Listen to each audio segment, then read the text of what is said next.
Hello, I'm Ant. I make YouTube videos, haven't made any for a while, but my pronouns are they and them, and yeah, I like cats. Hi, my name is Shay. I have a channel called Shay's Corner. I'm a LGBTQ+ content creator. I'm non-binary and I use they them pronouns. Hi, I'm Jamie. My pronouns are he, him. I have a YouTube channel where I do some transy stuff and some non-transy stuff, and I also do a PhD in most of that time. Hi, I'm Noah. I'm trans guy. I use he, him pronouns, and I also make YouTube videos. Hi everyone, I'm Luxeria. I'm and my pronouns are she, her. I'm a scientist and also a beauty YouTuber. Myself as authentically as humanly possible. I think if you dilute who you are on the internet, it sends a message to other people that might be struggling with their identity that they should be doing the same thing, when really the internet is a free-for-all, it's for everybody.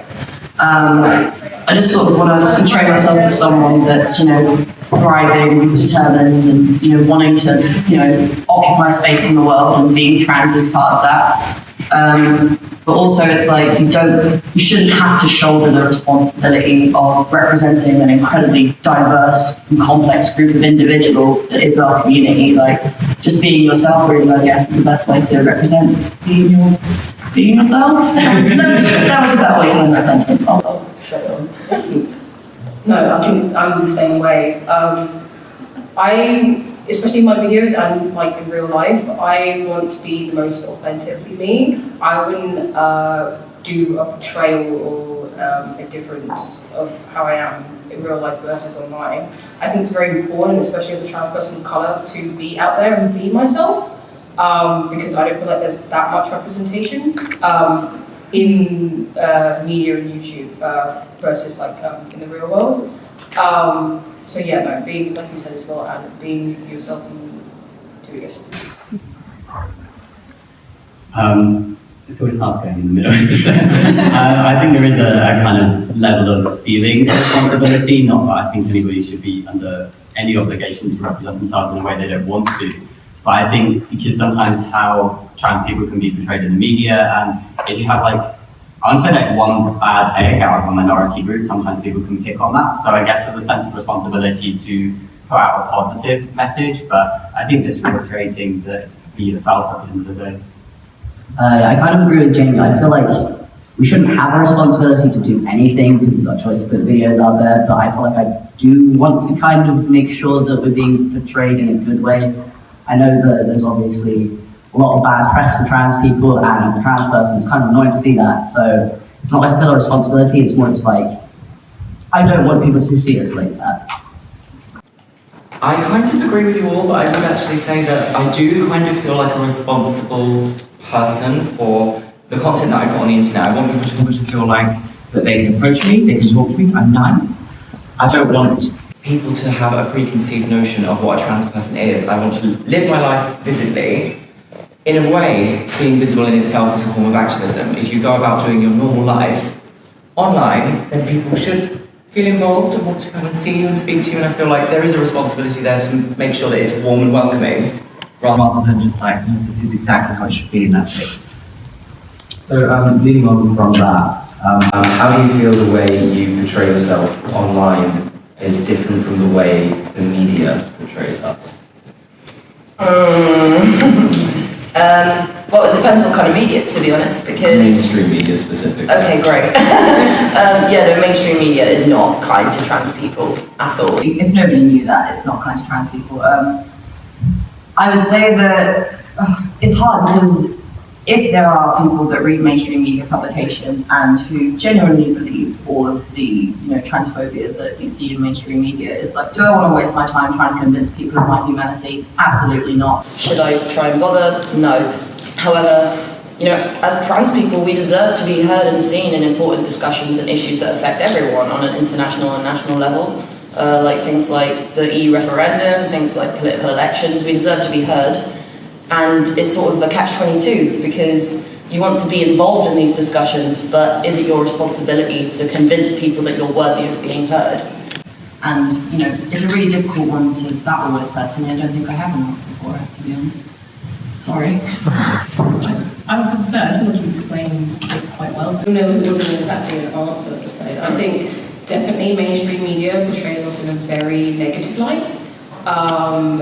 I agree the same. I don't really pay too much attention to it because a lot of the media is negative and that's not reflective of who we are as a people. That's why I think like a lot of people usually go online to like YouTube to find a more positive representation of trans people.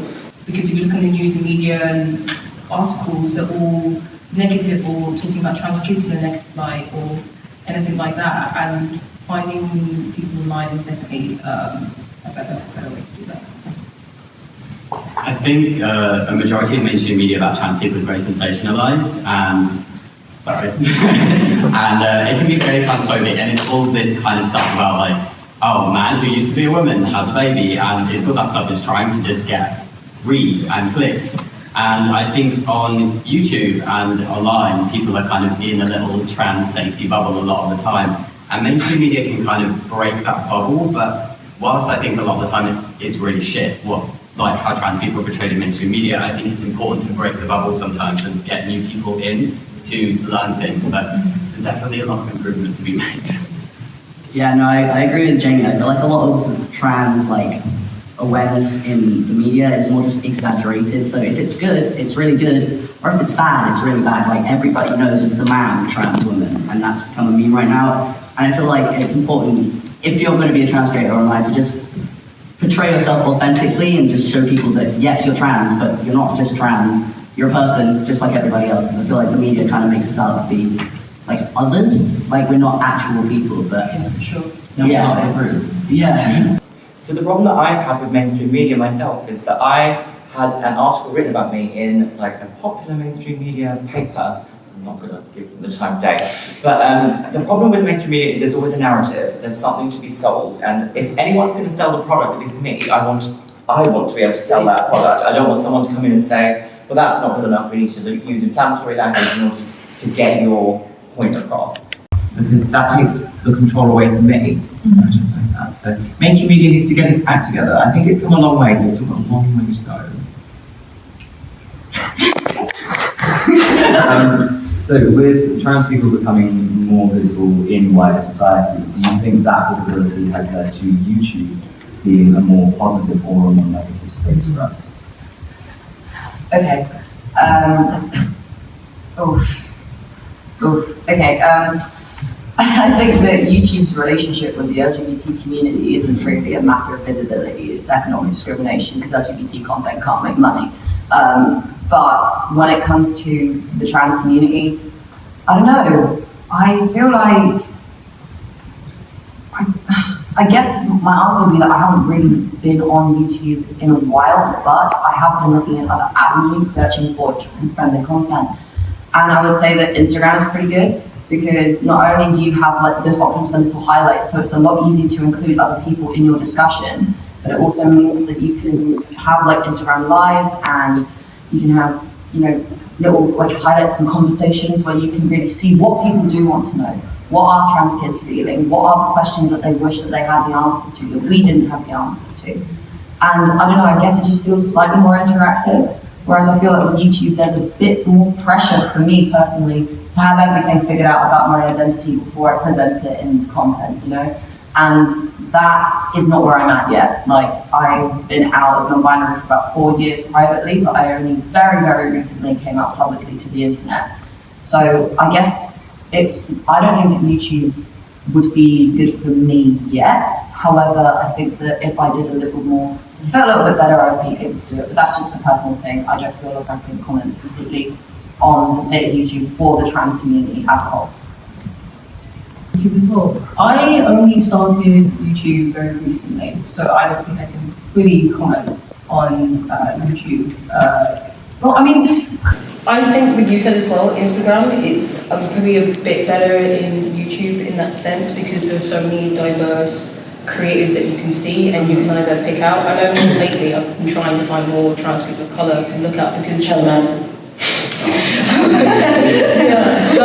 diverse trans people, because on YouTube unless you really search for them, it's usually white trans people, which is fine, but like I also But want like it's, fine. yeah, It's fine, but it's not fine. I want to find like people that look like me and like you. I don't think I made like a coming out with you, but I was public about who I am on YouTube and public about how I am on Instagram, and I want it to be more of an inclusive space. But I find that more on Instagram than I have found on YouTube. I think it is more positive in terms of like it's not mainstream media negative, but there definitely needs to be improvements with YouTube. I feel like a lot of people, oh yeah, they have a YouTube account, but it's mainly Instagram. Like especially diverse YouTube, like trans people, they don't usually have a YouTube account. They usually have an Instagram because they're an activist or they're an actor or they're a model. They have other platforms that they're using, and YouTube isn't one of them. So I haven't been on the platform too long. I can't really gauge if it's positive or negative. Right now, I think it's okay. I say, YouTube as a platform. Oh, my sweet summer child. like it needs a lot of improvement. I think. I think we can get it there. To be honest, I think with more work, more time, we'll be seeing like it being reflected more positively. Like Area 51, that shit. I think it's become a bigger thing for trans people. I think YouTube, like the trans community on YouTube, has kind of exploded, and there's kind of negative things in terms of YouTube as a platform, but also the attention that's coming across from mainstream media and other places. It can be quite negative, but at the same time, I think overall it's bringing more awareness and more education, which I think kind of as a whole is a positive thing. Yeah, I think it's great that there's more trans awareness, but I also feel like, obviously, I'm only 19, so I wasn't like... Baby. Yeah, I'm a baby. I can't say that because You're young. I'm 2 years older than you. I'm a baby. Yeah, I'm sorry. But no, I feel like when YouTube started out, when trans people started creating content on there, it was more like kind of a niche thing because there weren't as many trans creators. But as it's got bigger, there's more people watching it, there's more people creating it. But I also feel like it's more just it's not trans people just watching trans videos anymore. And there'll be videos that will like, again, sensationalize trans people, but trans people will do that. They're like, trans guy reacts to transgender. People will come and watch that, not because they're interested in trans people, but because they just want to laugh at us. And I feel like that's an issue, so I feel like obviously there's more positive stuff because there's more trans people that are aware of themselves being trans, but I think with growth there's always going to be more negative stuff. So I've been on YouTube for a very long time. I started making content in 2008. Wow.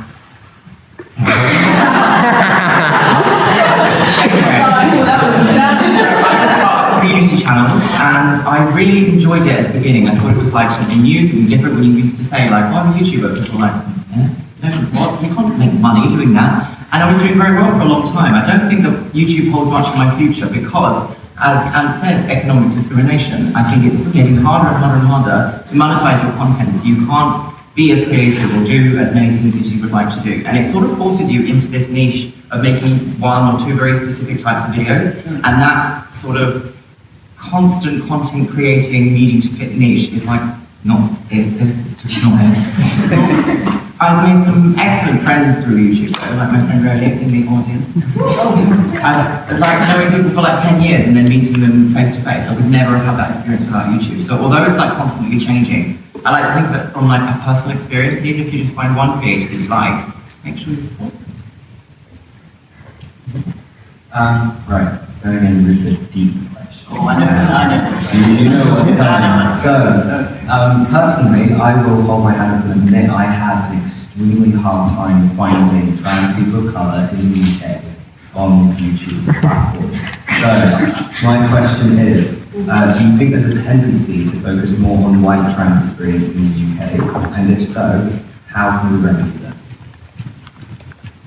First of all, it depends if you're in the trans community or not. I feel like in the trans community, people are very aware that, has anyone heard of the cutie POC? So that's trans intersex people of colour. That's sort of like a little community in and of itself. And I feel like within that sort of community, there is a huge focus and a huge amount of awareness on the lack of visibility in mainstream media.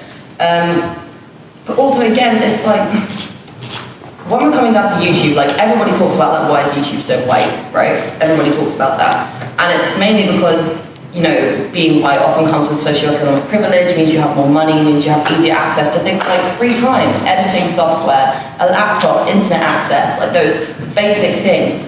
Whereas like, when I know that for a lot of trans people of colour, there's a vastly different set of priorities. Like, I follow this guy on Instagram called Chio Gomez. He's been living on sofas for 6 months so that he can raise £2,000 for top surgery. Like, he literally hasn't had a home, he hasn't had internet access. Like, I mean, obviously he would make amazing YouTube videos, but it's like, you know, people don't have access to that kind of thing all the time. So I guess if you do want to see more trans people of colour on the platform, find your local trans person of colour, give them a camera, say they can use your internet, and let them make whatever the hell they want.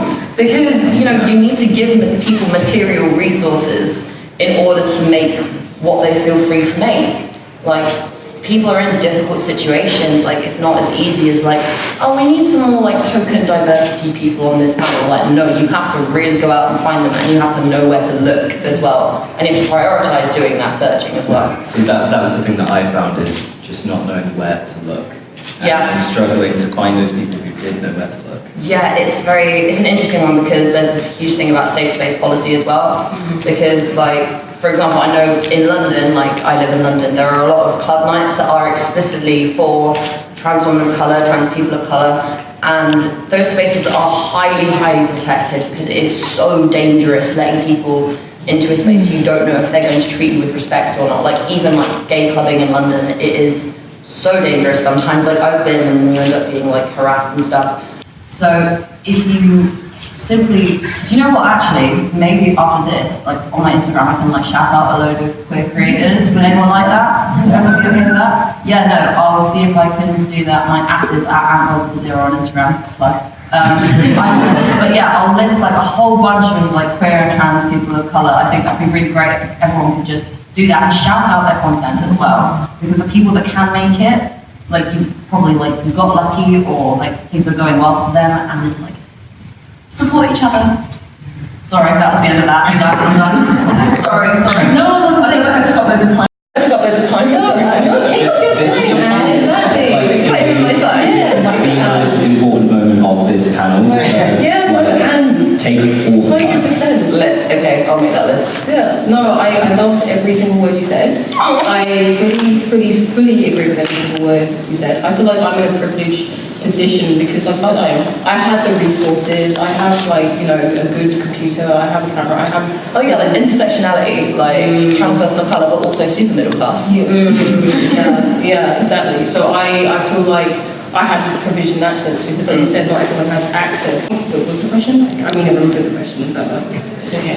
Just how do we fix? Yeah, there is definitely. Someone's got to say it, right? There's a tendency to focus on the white trans experience. And like Anna was saying, there is definitely, because before even I came out to myself, I was like, where are the people of colour? Like, do we not exist? Like, where's everyone at? Like, send me the deets. But like I said, yeah, there are spaces, but they're highly protected spaces. Yeah. I know, like, I go to like a couple of nights, or I go to find spaces that are like queer trans people of colour, because I feel like, especially white trans people or white gay people, they kind of think just because they're in the LGBTQ plus community that they aren't going to be racist, or they are not going to be anti-racist, or they are not. I'm looking and Jacob are shaking their head. And they forget that, or when they see race issues or racism happening, they don't call out bullshit. It's kind of left to the people of colour to call out, but it's not really our job to do that. I think anyway. Thank you.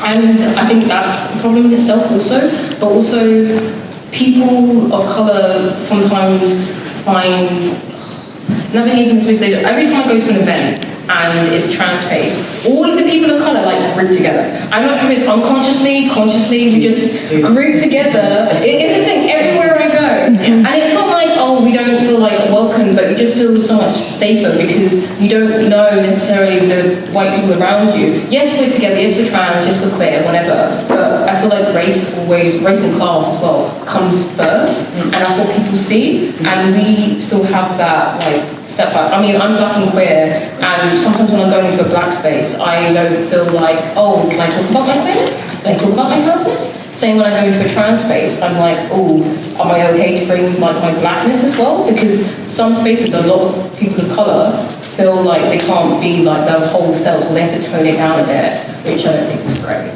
I think it's kind of like when the space is designed by you for. Yeah, it's like who's organised the event? Yes. Who's like actually orchestrating how it's meant to go? Yeah.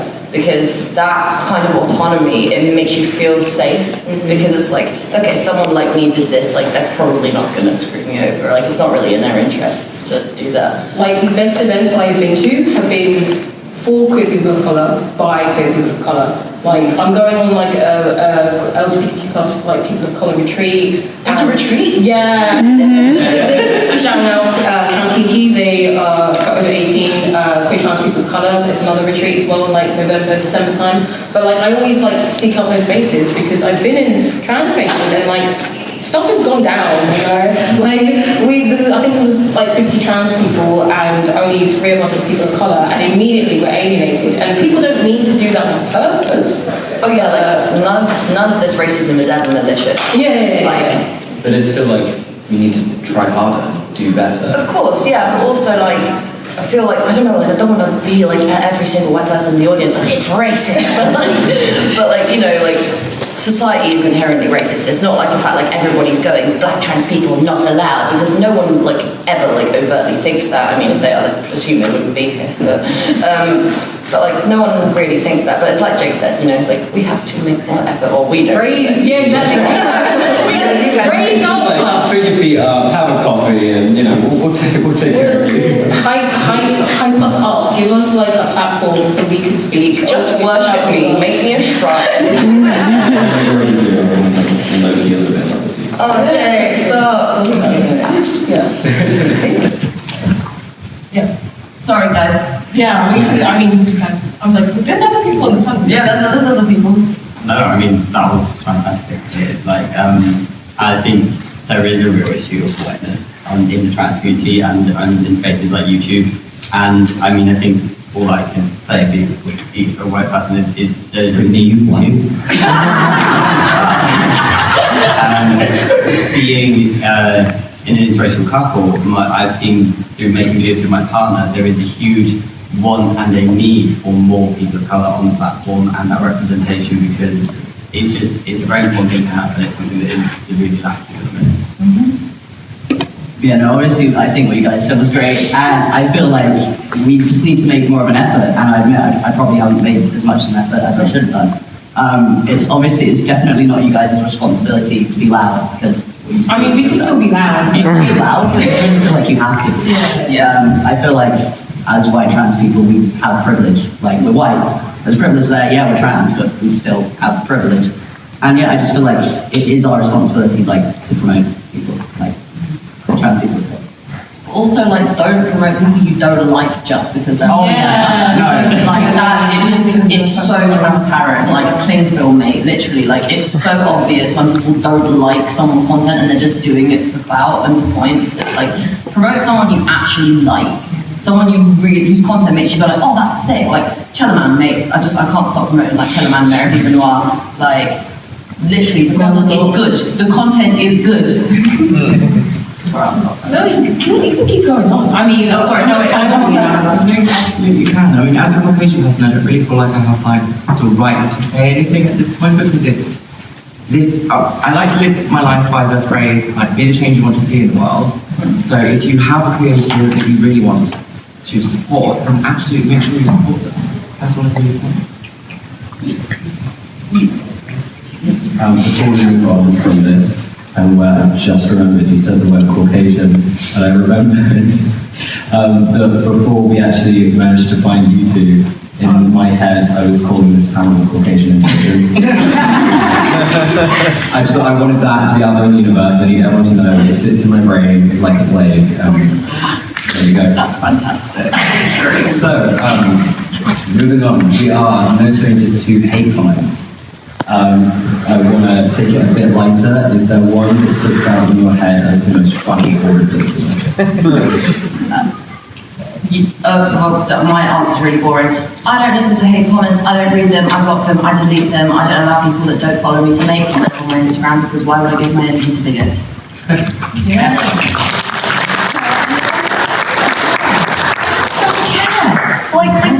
No, these people, like, they spend their time actively looking for people to hate, like, get a life, like, no, like, I don't care. I don't care, sorry.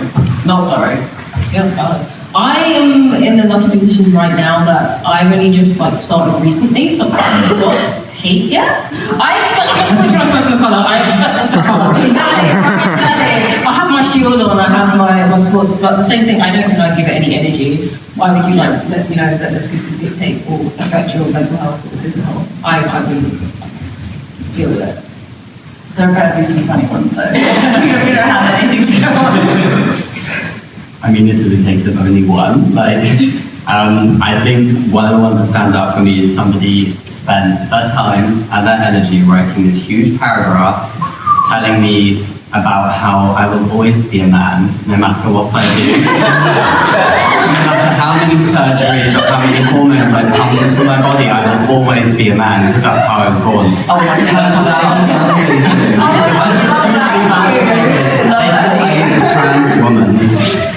And it was just brilliant because they spent so much time just making me feel very happy. You will always be able to tell you're a man. Thank you.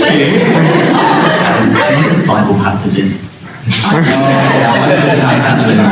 These Bible passages that have like capital letters in all the wrong places. It's just like, okay, something new, please. I'm lucky that I don't really get affected by hate comments. I usually just find them more funny, even if they're really mean. But one that sticks out to me is one I got like last week or a few weeks ago. It was like, I know you can grow armpit hair, but that doesn't mean you should.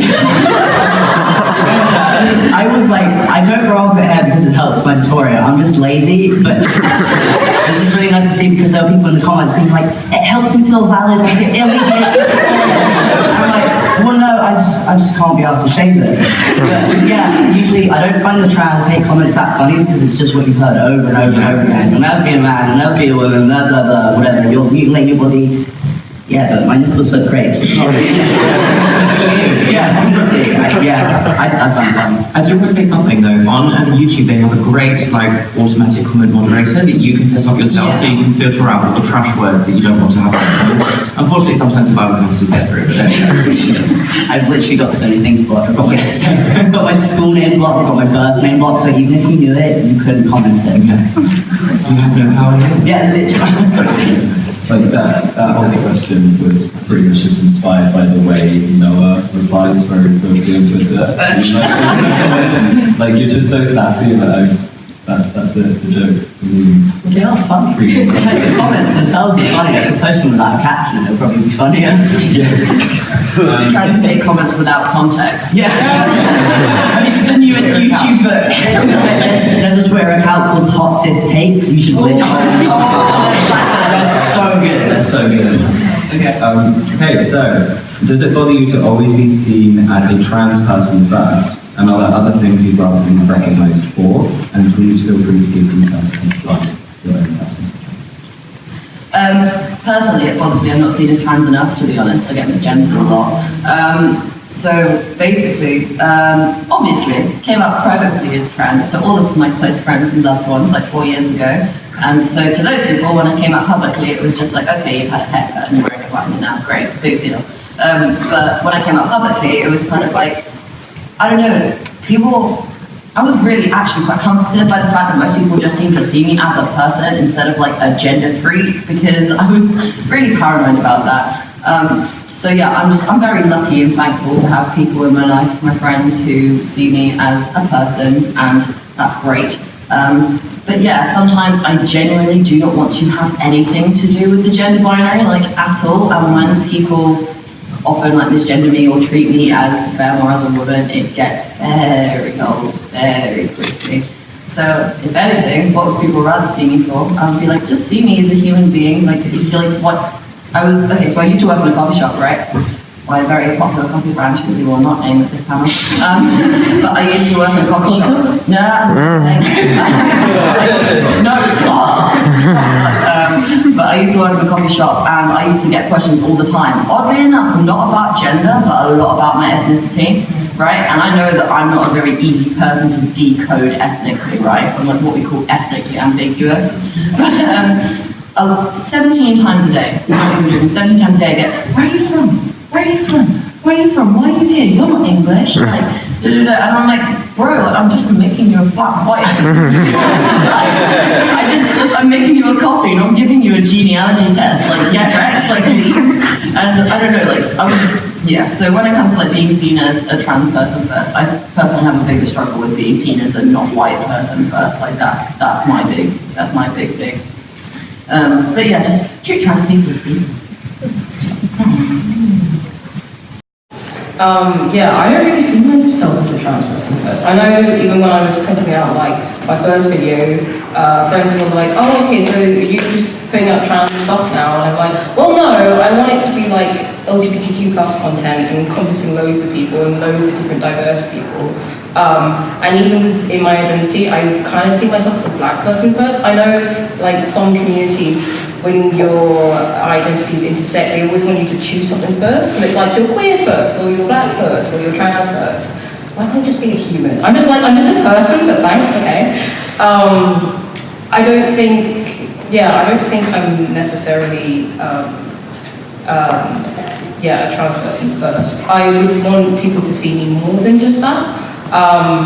But I know, because there's not many people on the platform, and I don't feel like there's enough widespread of queer trans people of colour. They might just see me as just a trans person of colour, but I'm more than that. That's not my whole being, like, there's more to me. My Instagram is not so secretly Shay, shameless plug.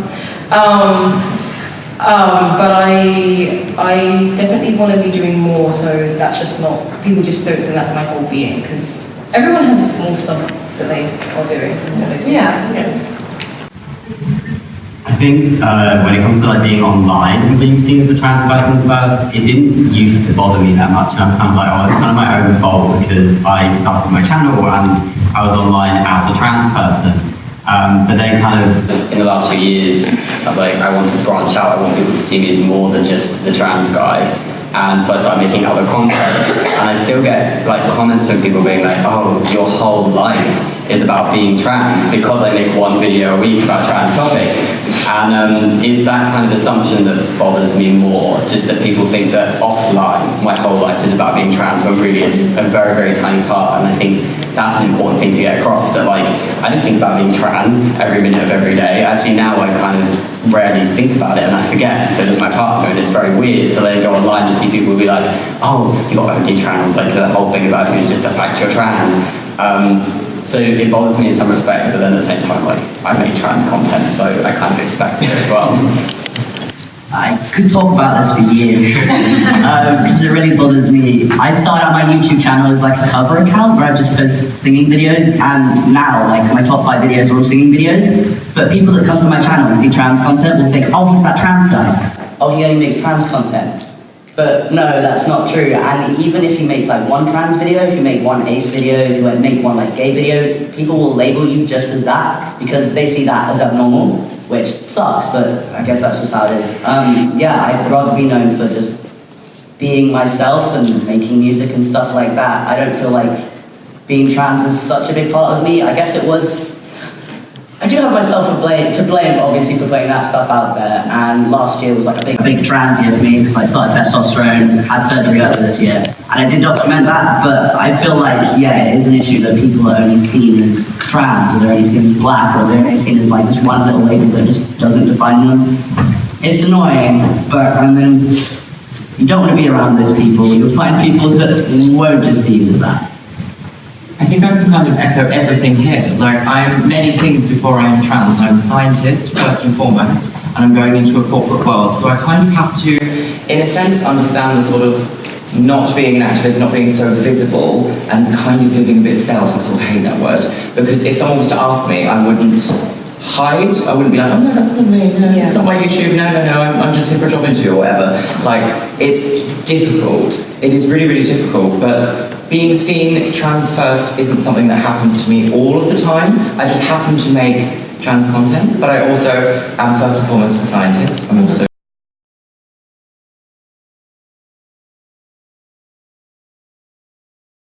financial stability, if that's going to be the end of your family, if that's going to be the end of all of the things that, come with you being yourself.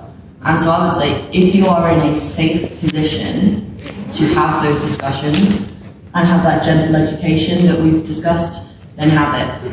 But you might have to go through a bit of a horrible time of not being your complete self in order to be yourself for more time in the long run. And that is, I would say that that's a very common motif in the trans experience. Not that there is one trans experience, because it's not monolithic, we're all different, but it's a very common story that you hear. And I would say that don't lose hope either, because one of my friends, she came out as gay like a year ago, but her mum was like not having it, and now she's engaged and her mum's going to the wedding. So it's not always a tragedy, so don't ever lose hope, essentially.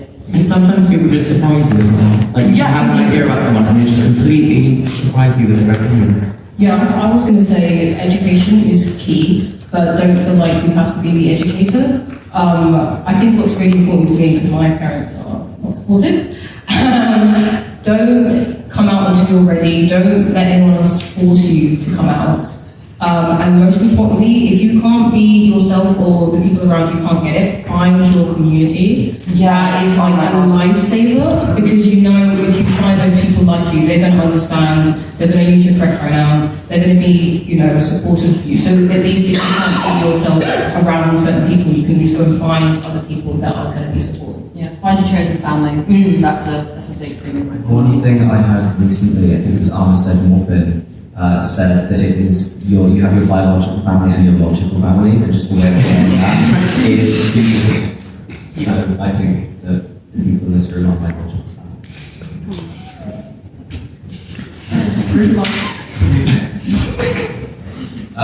Any more questions? Next question.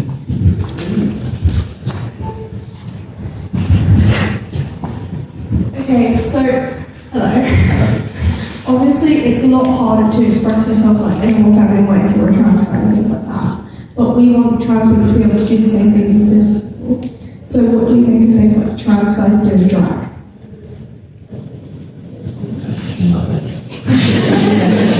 Drag is for everyone. It doesn't matter what gender you are or what type of drag you are performing. Like, I could, as a non-binary person, tell you how to perform any kind of drag. But, trans women can do drag. They could be a drag queen, a drag king, a drag human being. It's open. We play with gender. It's fun. Yeah. Get that gatekeeping nonsense out of here. Come on, we're a community. People deserve to do drag. Drag is an art form. Let people do what they want and support them. Give them coins. Do it. Seriously. It's super important. I have so many wonderful people in my life that do drag, and I don't care how they identify, as long as they are doing what they love, and we should allow them to do that and support them as they do that. Don't let the opinions of other people stop you from doing what you love. Obviously, be sick about it, but with drag, what Jake said. I feel like the LGBT community has this idea of putting rules on each other, and I admit that I have absolutely done that. I apologize for that, completely. But I feel like a lot of the times in minority groups, because they feel like they're so upset with themselves, they try and put that onto other people. So they'll set rules like, you're trans, so you can't wear makeup, you can't wear a dress, you can't do drag. Realistically, that goes against everything you are as a person if you're in the LGBT community. You're here, you're open, you're openly yourself. I don't understand the point of putting rules on other people when they're just being themselves. Right, so. No, everyone said everything I was going to say. It's an art form, not a gender identity, and don't let people police what you can and can't do. Go and do it if you want to. Just because you're doing drag doesn't mean if you're a trans woman, you're still a trans woman doing drag. It's not. Plus drag is often a really safe space for people to explore things like that. Like, for example, say you do feel insecure about wearing like feminine makeup, like I know I do, because I'm like, I don't want to look femme today. Some drag maybe might actually allow me to feel better about that, and might allow me to feel better about myself. Let people do that. Next question. I love that kind of responsibility to say Thank you. I work in the education sector, and the teachers that I work with and staff have been brilliant apart from that as a trans man. But I'm still using female pronouns in terms of the children and students. As of September, I'm hoping to go to male pronouns. Have you got any advice as to how to work that with, obviously, younger people? I feel like younger people are probably a lot better than any kind of other person at learning new stuff. Like, this is just my experience. Like, my aunt told my younger cousins that I was a boy now, and they're like 4 and 6, and they're like, oh, okay, he's called Noah now. Is he gonna grow a willy? Okay, I feel like the pronoun thing probably won't be an issue. If you tell them he, they'll be like, oh, I did something wrong, and they'll do it. Like, I feel like I'd worry more about the adults than the kids, but I feel like the kids are great. I don't feel like you're not born with like some preconceived hate of trans people, and they have to learn that. So I feel like it'll be good. You broke completely.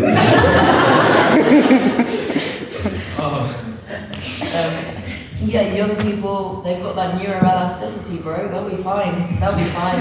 they can grasp all sorts of concepts. Like, if you can learn particle physics, you can deal with gender pronouns. It's fine. Go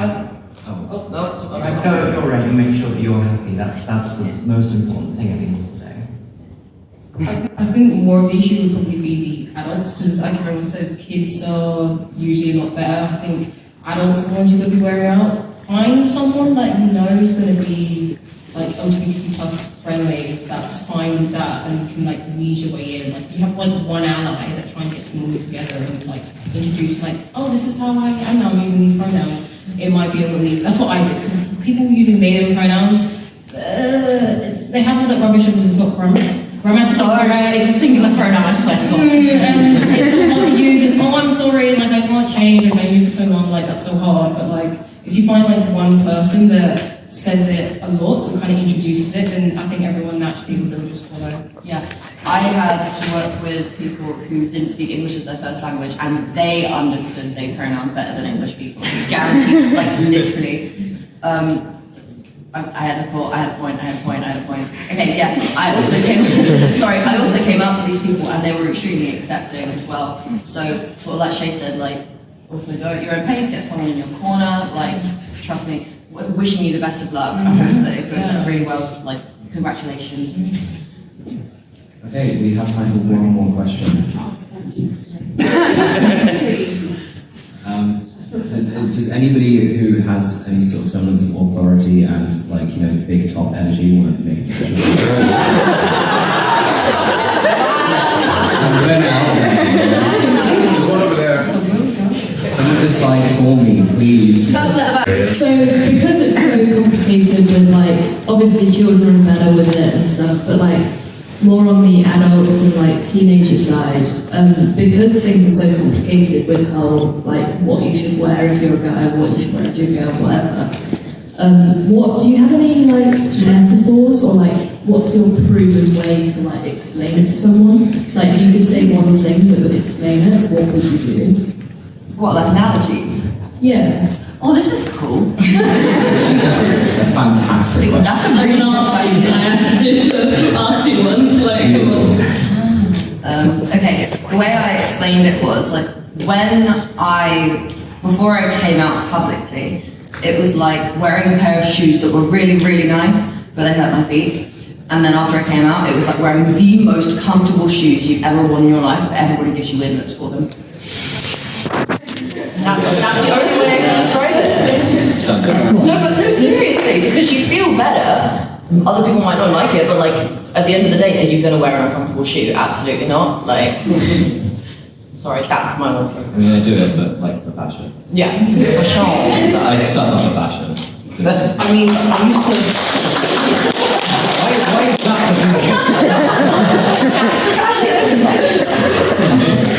I used to love a lot of analogies, but annoyingly, the only one that can like stick into my mind that I think I used was, and I saw, so it's not mine, I saw it online, but it was something like, imagine if you had been eating like bland tasting food like your entire life, and then like one day you had like a really delicious, flavorous, spices, like great meal. Why would you want to go back to like the bland food? This is a very white Ruby read.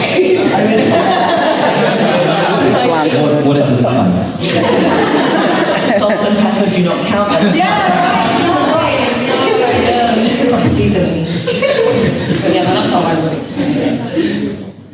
The only thing I can think of is sometimes to like help people understand how it feels to be trans, and that can help them understand like you coming out as trans is kind of say to like a cis person, imagine you feel exactly the way you do about your gender and everything, but your body changed to be like the opposite sex. If they're like a cis man, they've got like a cis woman's body. What would you do? How would you feel? And kind of pose that question. And like everybody that I've said that to has been like, oh. And like they kind of get it a bit more because they're like, oh well, I would feel really uncomfortable. And it's like, so what would you do? It's like, well, I would try and change my body back. And it can just kind of help people understand a bit better. I don't know if that's useful. Sorry. Yeah, I agree. I've not got any analogies, but with stuff like that, when I try and explain it to like cis, like straight guy friends, I'm literally just like, what happens if one day you woke up and your dick was just gone? Like,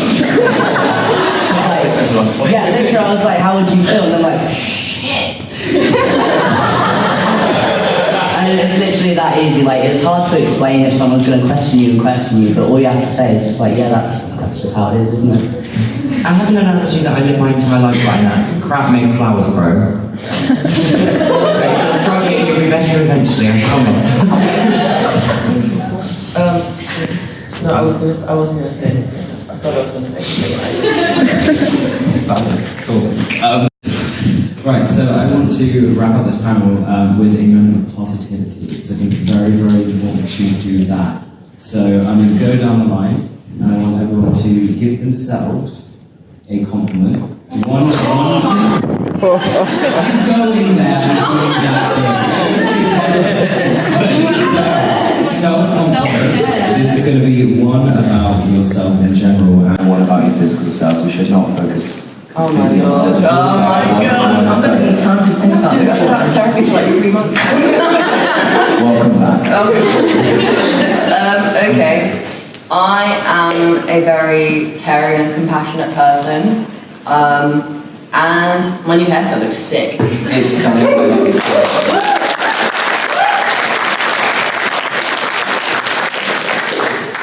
That's like a compliment.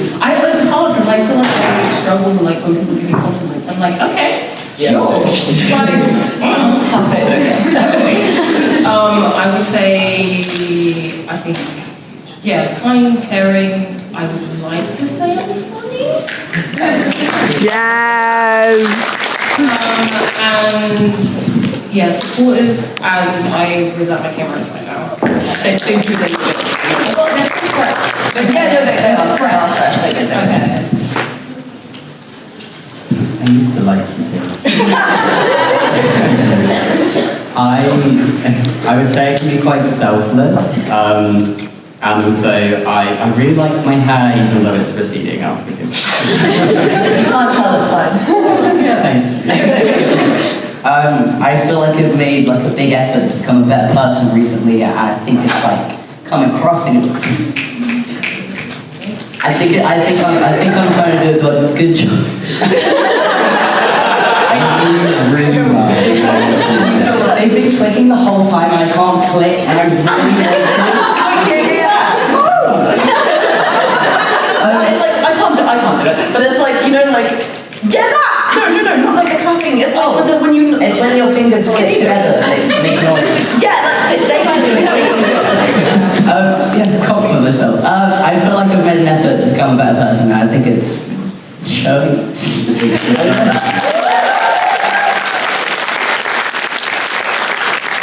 And I also really like my right nipple.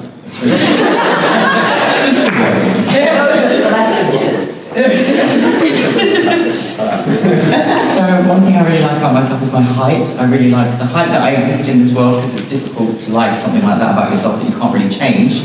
And I also think that I've managed to stick at something over the last couple of years that I'm very happy with proving to myself that I can do it.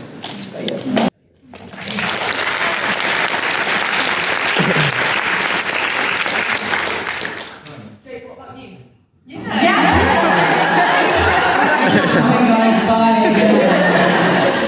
How the turns have taken. Throwing it back at you. Take this back. Gosh, okay. 3 hours later. I like my fashion sense. I know it's weird, not everyone's gonna like it, but I love it, so. You look amazing. Dude, this is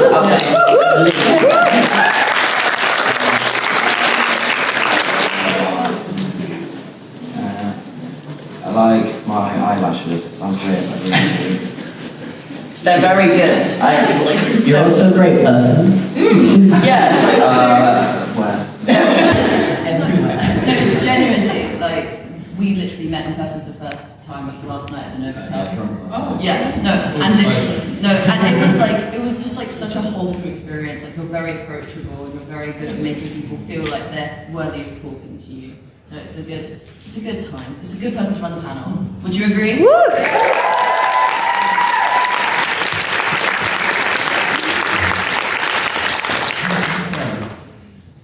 That threw me off, that really did. Well, that's it. That's the panel. Thank you for coming. Thank you so much. Thank you guys. You're beautiful.